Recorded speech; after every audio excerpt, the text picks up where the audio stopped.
mata pelajaran produk kreatif dan kewirausahaan. Untuk kali ini kita masih membahas materi tentang menganalisis pemasaran produk, di mana tema kita hari ini tentang mengevaluasi strategi pemasaran. Nah, apa yang dikatakan dengan evaluasi strategi? Evaluasi strategi merupakan tahapan proses manajemen di mana manajer akan menentukan strategi apa yang akan dipilih untuk mencapai tujuan perusahaan. Nah, apa tujuan dari strategi pemasaran tersebut?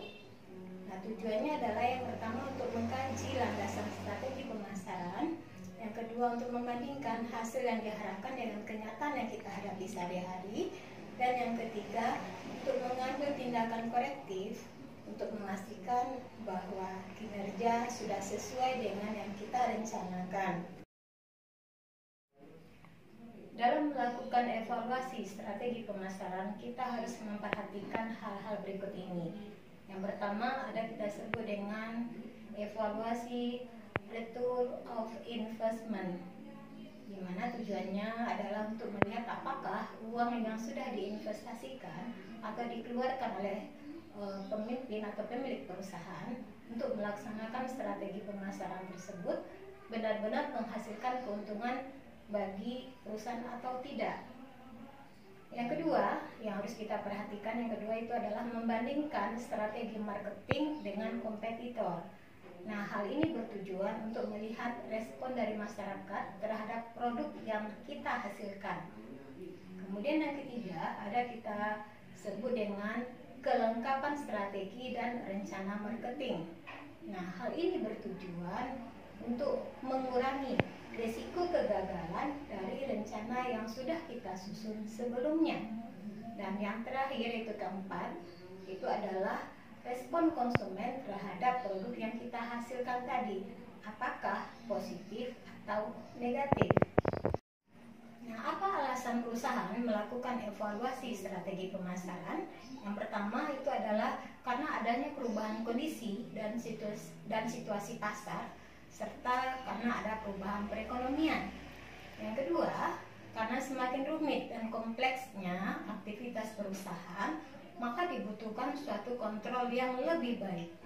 Dan yang ketiga, untuk membantu para manajer untuk mengetahui bagaimana aktivitas dan kinerja para bawahannya.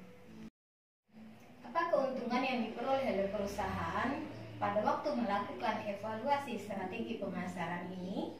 Yang pertama itu adalah dapat menentukan sejauh mana program perusahaan dapat dilaksanakan. Dan yang kedua, untuk memastikan apakah penggunaan sumber daya sudah efektif atau tidak. Kemudian yang ketiga, untuk mengevaluasi sejauh mana program yang sudah disusun bisa dijalankan dengan baik. Nah, dalam melakukan evaluasi strategi pemasaran ini, siapa saja yang terlibat?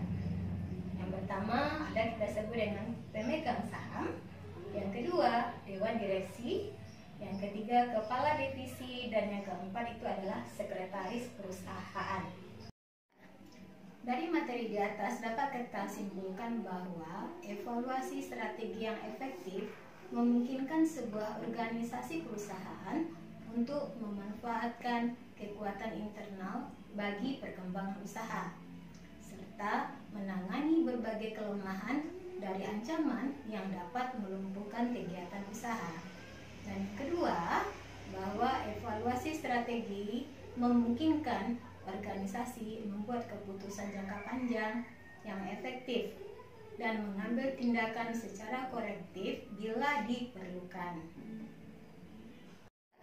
Demikian materi kita hari ini. Besok kita lanjutkan lagi dengan materi selanjutnya. See you next time.